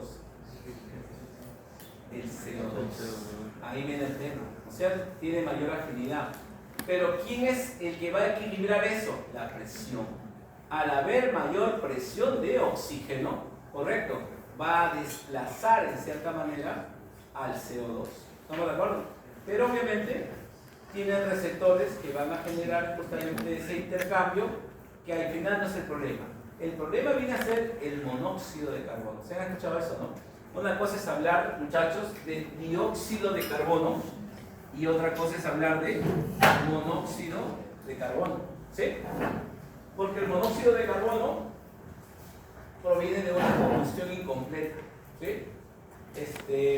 Yo siempre recuerdo un caso de un amigo con el cual trabajé y había fallecido su hermano, 17 años fallece. ¿Qué había pasado? Adolescente, ¿no? Inseguro, bueno, qué sé yo, quería irse a trabajar y quería irse a pescar, ¿ya? Y el papá lo lleva, pues, ¿no? Entonces, en alta mar, muchachos, en alta mar, bueno, si alguien ya está adaptado al balance, ¿no? Al balance, dependiendo del clima, y uno tiene frío, a veces, recordemos que es un área reducida. La mejor zona para calentarse, por así decirlo, es el motor, pues, ¿no? Y obviamente esta persona llega, se acomoda, ¿no?, por ese lugar y se queda dormido. Lamentablemente va cerca de este tubo de escape. Y durante este tiempo que estuvo dormido, estuvo inhalando monóxido de carbono, ¿no? Entonces, cuando ya se han dado cuenta, ¿no?, obviamente ya estaba desarrollando un cuadro ya agudo, y como estaban en la isla Lobos de Tierra, ¿ya? Nosotros ya saben, ¿no?, frente a la Valleca y Godzilla, ¿no?, Lobos de Tierra, Lobos de afuera. El tiempo desde esa isla hasta Pimentel, que es el muelle más cercano, son de 9 horas. Imagínate. Ya, lo han traído hasta acá y seguía vivo. ¿Cuál es el problema? Que para eliminar el monóxido de carbono necesitas tu dióxido de carbono a alta dosis, ¿no? Pero no, y el oxígeno. Es que hay un tema de la competitividad de receptores, ¿correcto? Entonces ahí eso se llama cámara hiperbárica. Y la cámara hiperbárica es lo que se utiliza para manejar eso. ¿Hay en la Valleca? No hay. ¿Ya ven a Cajamarca? No hay. ¿A Trujillo? No hay. Entonces, miren ese, porque normalmente es como si te dijeran, imagina, oye, métete debajo de un carro a dormir. Y luego, pues no, se aquí va a dormir y encima por lado del tubo de escape, ¿no? Pero eso muchas veces sucede por esas notas por la noticia cuando hay estos incendios. Es monóxido de carbono. Y eso finalmente termina en una asfixia severa, ¿no? Y es así como, y esa competitividad, para hacer una comparación, sucedió con un grupo de profesores, ¿no?, de allá de la selva peruana, ¿no? Traían vicios, creo, ¿no? Se fueron a un tono y creo que no había fichas, ¿no, muchachos? Y terminan tomando alcohol metílico, ¿no?, que es alcohol industrial, y obviamente terminan con una tremenda intoxicación, ¿no? Entonces, ¿cómo se maneja ese cuadro? Con alcohol etílico. ¿Y cuál de los alcoholes tiene el mayor porcentaje de alcohol? El whisky, que tiene 47% de alcohol, ¿no? Como sabes, no es cuestión de cultura, ¿no? 47% de alcohol, ¿no? Y le recomendaron a esas personas que compraran un whisky, ¿no?, muy bacano, así porque les intoxican, ¿no?, para que fueran eliminando esa toxicidad, ¿no? Esa toxicidad. Entonces, un poco para que veas que para hablar acerca, ¿no?, de esta ley, tiene que ver el tema de las presiones parciales, que eso lo vamos a ver después, y de la solubilidad. Pero la solubilidad, muchachos, deben de saber que cada sustancia tiene un tipo de solubilidad. Es decir, si yo te pregunto a ti, ¿la sal es soluble en agua? Sí. Depende. ¿Cómo que depende? Por partes. Porque tú puedes agregar, no es lo mismo, ¿no? Es como si yo te dijera a ti, ¿no?, oye, agarra una cucharita de té y échalo en una piscina. No vas a ver dulce, ¿no?, para nada, ¿no? Pero ¿qué pasaría si tú utilizas, ¿no?, medio kilo de azúcar, ¿no?, en una jarra de 1 litro de agua? O sea, ¿se va a poder disolver? Sí. ¿Estamos de acuerdo? Se disolverá parcialmente, una parte. Es más, dependerá también de la temperatura a la cual se encuentre el agua, ¿no? Porque si está bien caliente te va a salir una miel y todo eso, ¿no? Pero la solubilidad, como puedes ver, depende de diferentes factores, entre ellos la temperatura y la solubilidad. Para que sea soluble, debe tener cierto grado de solubilidad, por si acaso, pero no es que todo sea soluble en, hay un grado de solubilidad. Por eso es que cuando tú agregas sal en agua, y en un momento esa sal no se disuelve, ¿qué va a pasar? Se modifican las propiedades del disolvente. Es decir, el agua, correcto, que es el disolvente universal, si tú le agregas mucha sal, se va a modificar ¿qué? Su densidad. Eso explica por qué cuando coloco un huevo encima de agua con alta concentración de sal, va a flotar, se modifica la densidad. Entonces, los solutos que nos vemos acá van a generar esos cambios, ¿no? Esa es la solubilidad. Y la última ley, que es la ley del alto, ¿no? Que es la ley de las presiones, donde todas suman, todas van a sumar, ¿correcto? Tú puedes tener dos gases, en este caso oxígeno y CO2, y los dos van a sumar y van a formar una presión total, pero es por la sumatoria de presiones parciales. Las variables, muchachos, vienen a ser la membrana, el grosor de la membrana y el área de la membrana. Ahora, el grosor, como puedes ver acá, un detalle, ¿no? Es muy delgada, 0,5 micras. Una micra es 10 a la menos 6, ¿ya? 10 a la menos 6 metros.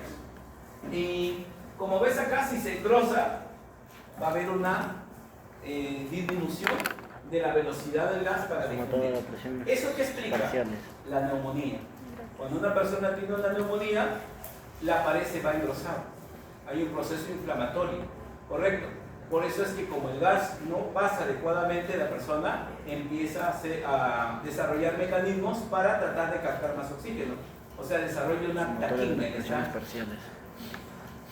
Ese es un aumento de la frecuencia respiratoria, una taquimia. Y eso se da en enfermedades que afecten el grosor de la membrana.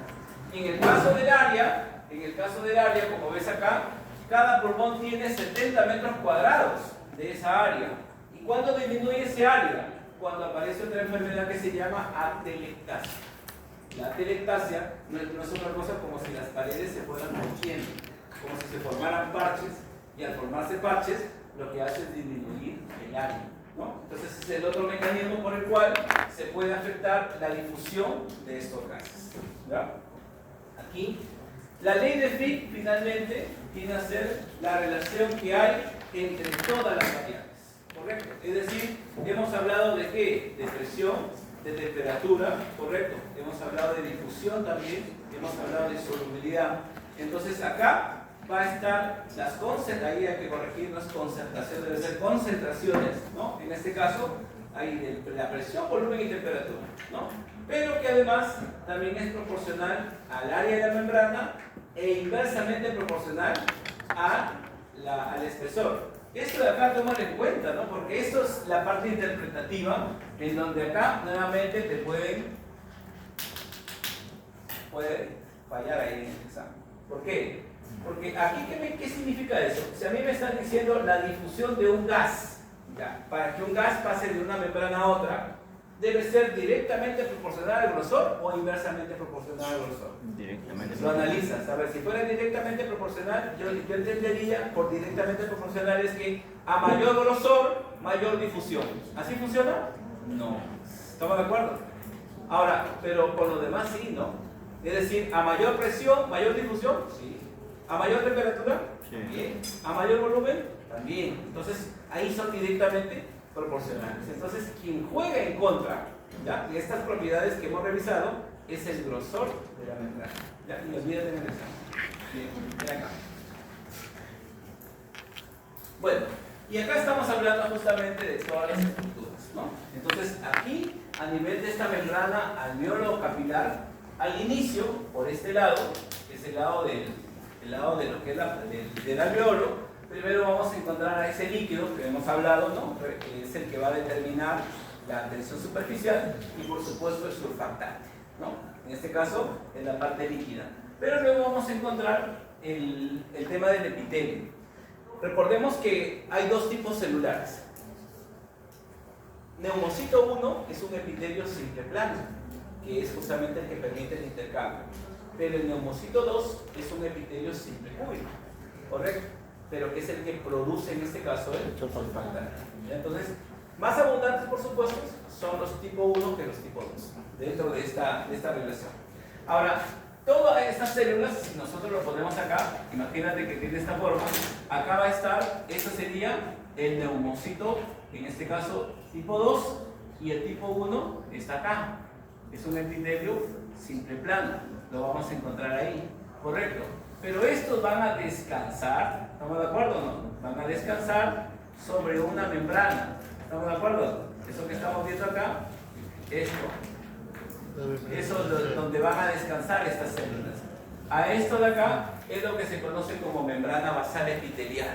¿Estamos de acuerdo? Ese es el tercer punto de esta relación. Luego viene el espacio intersticial. O sea, ¿qué quiere decir? Que si bien es cierto, esto de acá, muchachos, esto de acá, viene a ser el alveolo. ¿Estamos de acuerdo o no? Ese es el alveolo. El capilar va a estar acá. ¿Estamos de acuerdo o no? El capilar va a estar acá. ¿Estamos de acuerdo o no? Ahí va a estar el capilar. Esto de acá es el capilar, este vaso. Pero entre ellos hay un espacio, ¿no? ¿Sí? No es que estén en íntimo contacto, hay un espacio. Este espacio sería el espacio intersticial, por si acaso. Luego ya viene la membrana basal capilar, que también estamos viendo acá. Esto sería la membrana basal capilar. ¿Estamos de acuerdo o no? Esta es la membrana basal capilar.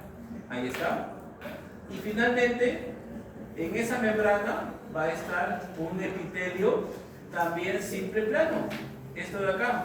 Este epitelio simple plano es lo que se conoce como endotelio.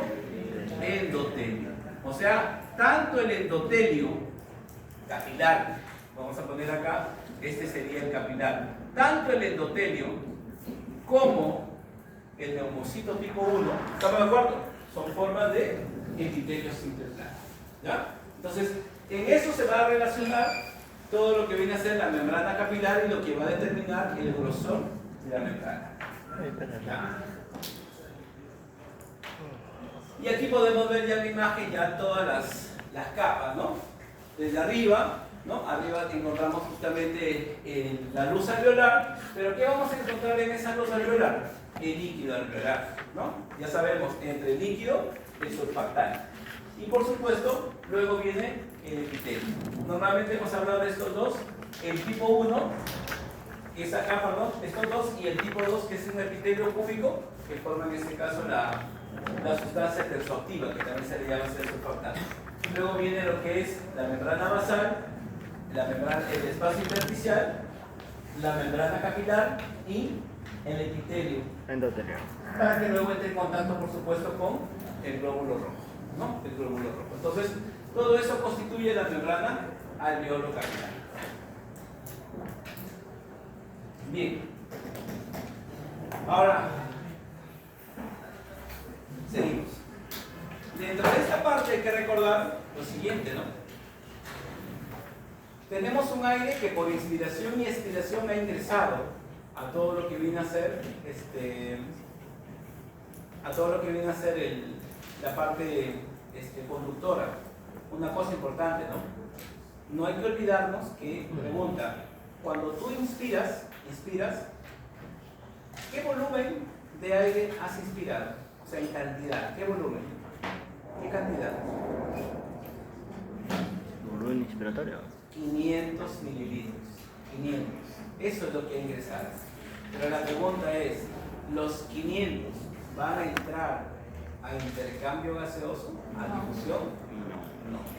¿Cuánto es lo que va a ir de los 500, cuánto van a intercambio gaseoso?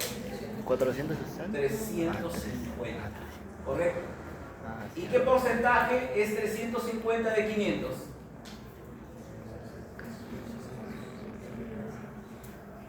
No sé Está sacando la cabeza. 70%. ¿Correcto? ¿Lo ven? ¿Cuánto es el 70% de 500? 350. Ahora, espera. Pero si de los 500, solo 350 van a intercambio gaseoso, hay 150 que me está sobrando. ¿Y dónde está esos 150? En la vía respiratoria. Cuando tú inspiras, entonces va a haber una cantidad de aire. ¿En dónde? Fosas nasales, faringe, laringe, tráquea, bronquios. ¿Estamos de acuerdo o no? En todo ese árbol bronquial va a quedarse ese aire. Los 350 llegaron hasta los alveolos, pero en todo el árbol bronquial, traqueal, quedó ese aire. Y como ese aire no participa, ¿estamos de acuerdo o no? No participa del intercambio gaseoso, a eso se le llama espacio muerto anatómico, ¿correcto? Espacio muerto anatómico. Entonces el espacio muerto anatómico viene a ser la cantidad de aire que no participa en el intercambio gaseoso. ¿Y que representa cuánto? 150 mililitros. ¿Ya? 150 mililitros. Bueno, me olvidaba esto, es decir, la efectividad de que la sangre, porque al final es eso, se oxigene al 100%, porque eso es lo que se busca, se oxigena al 100%, ¿de qué va a depender? Aparte de todos los factores y todo lo que hemos revisado, hay que recordar que normalmente a nosotros siempre nos han enseñado que la sangre, la circulación del adulto es doble. ¿Por qué doble? Porque hay una circulación pulmonar y una aórtica. Cerrada, porque no hay pérdida de sangre. ¿Estamos de acuerdo? Y completa. ¿Estamos de acuerdo? Porque no hay mezcla de sangre arterial y venosa. ¿Correcto? Pero, sin embargo, hay que recordar que aquí, a nivel pulmonar, vamos a encontrar que hay anastomosis. ¿Qué significa anastomosis? Comunicaciones entre arterias y venas. Entonces ya no se cumpliría ese fenómeno, lo que indicaría entonces que la sangre no va a llegar al 100%, ¿correcto? Y eso es debido a que esta circulación, vuelvo a repetir, de arterias y venas se van a comunicar. Ahora, ¿quién irriga el pulmón? Las arterias bronquiales, no te olvides, las bronquiales son las que nutren al pulmón, ¿correcto? ¿Qué? ¿No las pulmonares? No, pues, porque las pulmonares son las responsables de la hematosis, que lo vamos a ver, ¿no? Esa circulación hematósica es una circulación aparte, pero que pueden haber comunicaciones, sí. Entonces ya sabes, la razón por la cual no se oxigena al 100% la sangre a nivel pulmonar es debido a que existen anastomosis, ¿correcto o no?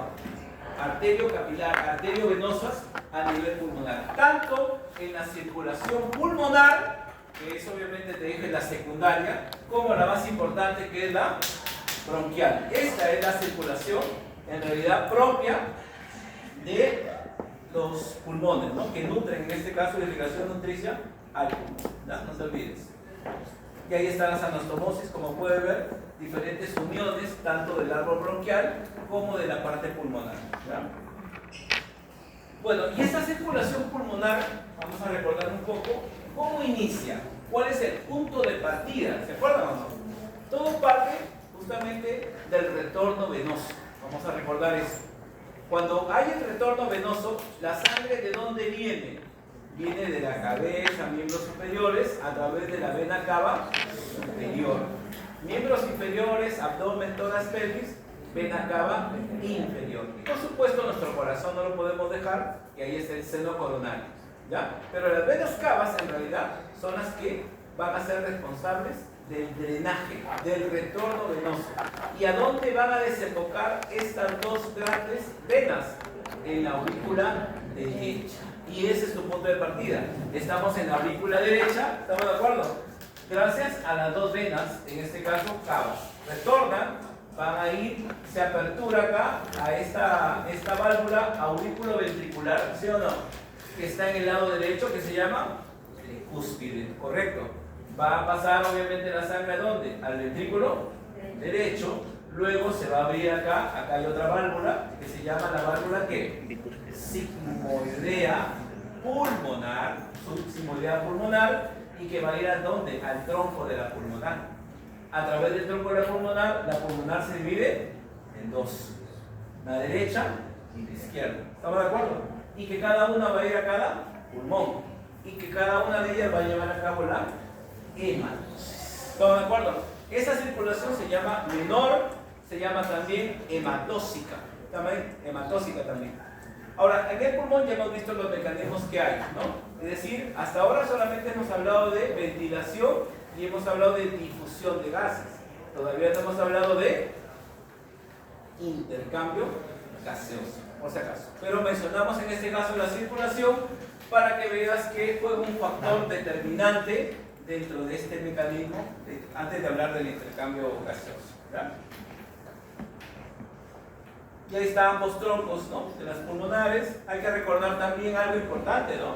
En la etapa fetal, muchachos, en la etapa fetal existe un chun o chan, ¿sabes inglés?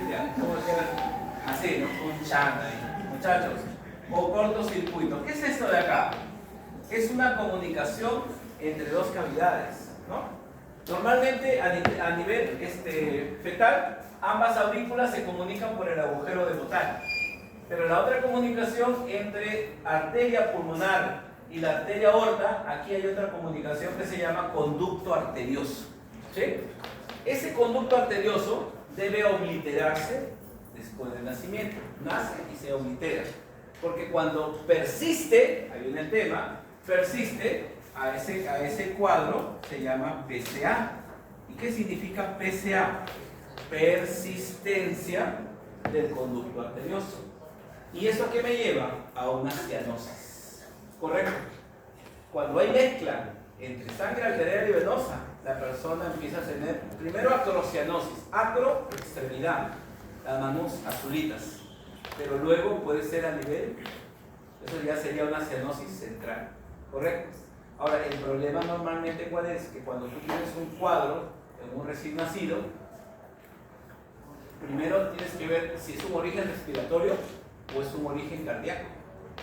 Pero el cardíaco lo vas a poder solucionar después del parto, no, pues porque ya sería algo congénito.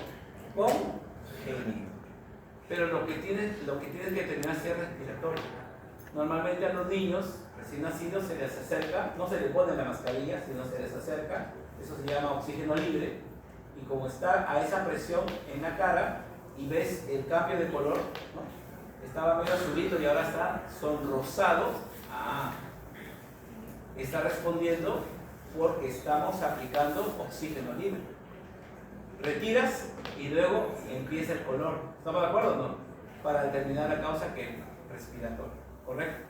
Entonces puede que esté desarrollando una insuficiencia, se aspiró, qué sé yo, ¿no? Pero en los niños que no tienen este problema, o sea, le puedes acercar, pero no cambia la coloración, entonces debe ser una causa cardíaca, ¿ya? Entonces no olvidar, el PCA, así se llama, persistencia del conducto arterioso, viene a ser un cuadro congénito que me puede llevar a una cianosis del recién nacido, ¿ya? A una cianosis del recién nacido. Bueno, y acá, cuando hablamos de ventilación y perfusión, es distinto ahí, o sea, me explico. Vamos un poco para entender. Nosotros somos aquí, este espacio es el alveolo. ¿Estamos de acuerdo? ¿No? Hablamos de ventilación cuando el aire llegó de manera adecuada. ¿Estamos de acuerdo? ¿No? Esa es ventilación, llegó de manera adecuada. Pero ¿qué es perfusión? ¿A dónde tiene que ir ahora este oxígeno que llegó aquí? Al capilar. ¿Estamos de acuerdo? ¿No? Entonces, el paso del oxígeno al capilar, eso se llama perfusión. ¿Estamos de acuerdo?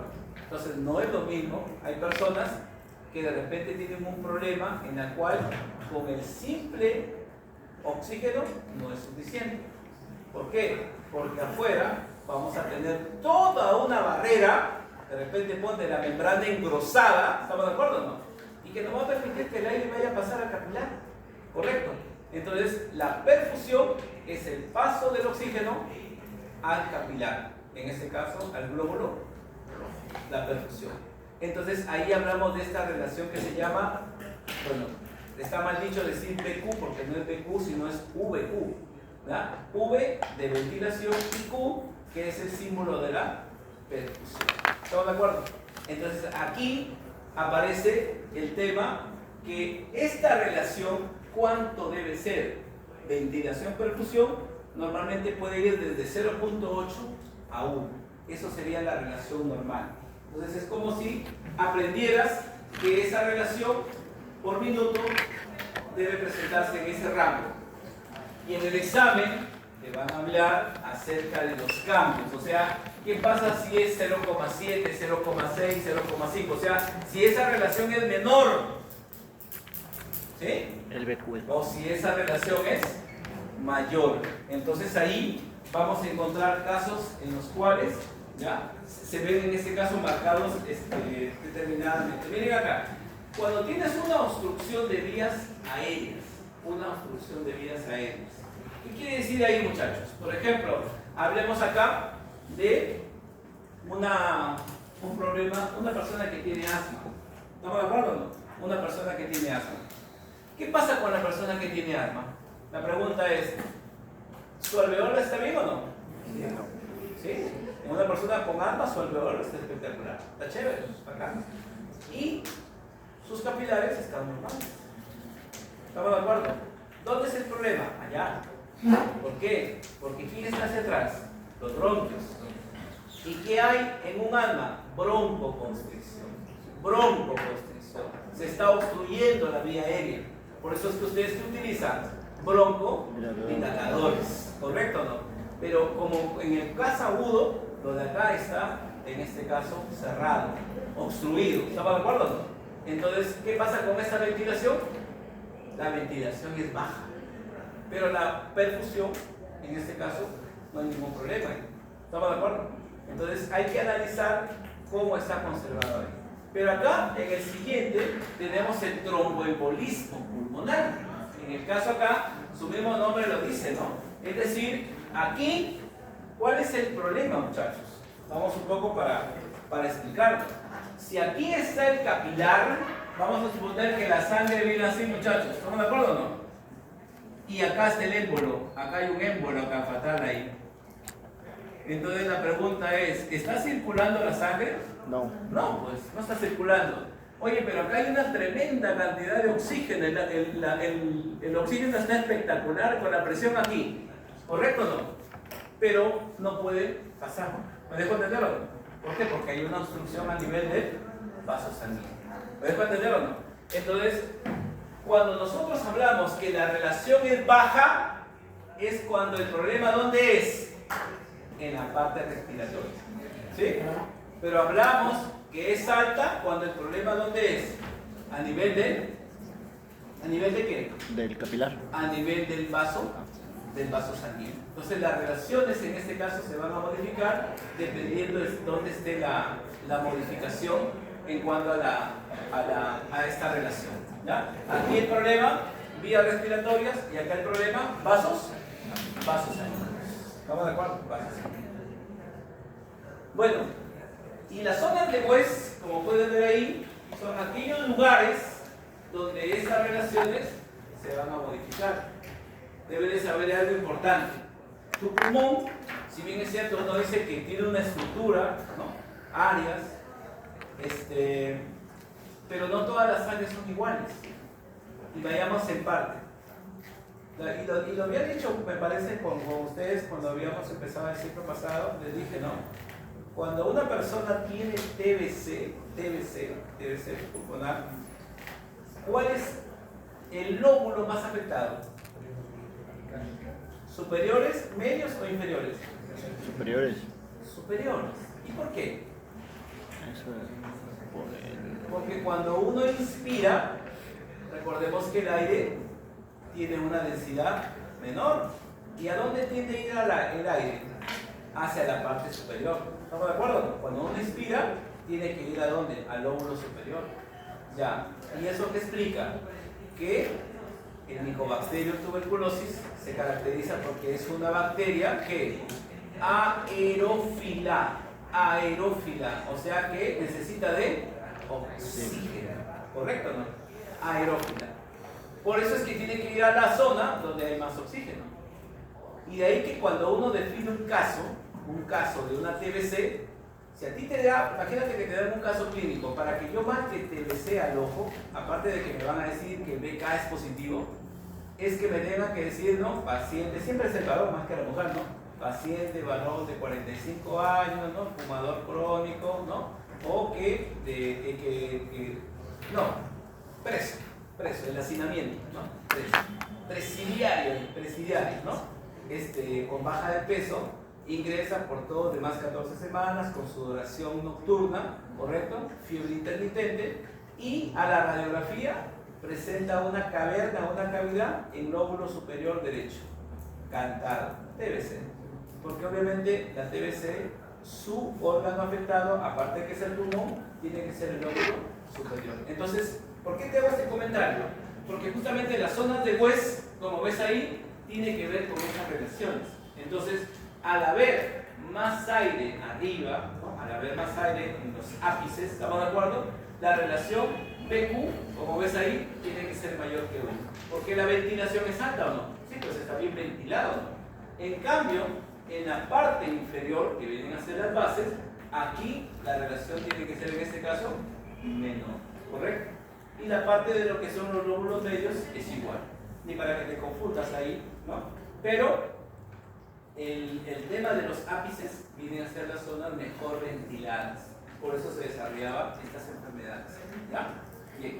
Y estos CHU que me mencionabas acá, es porque abajo son las anastomosis, y es por justamente donde podemos encontrar justamente afectación de la parte cardiovascular. Bien, acabó la primera clase. Bueno, van a ser las 6, ¿no? Bueno, vamos a la segunda clase.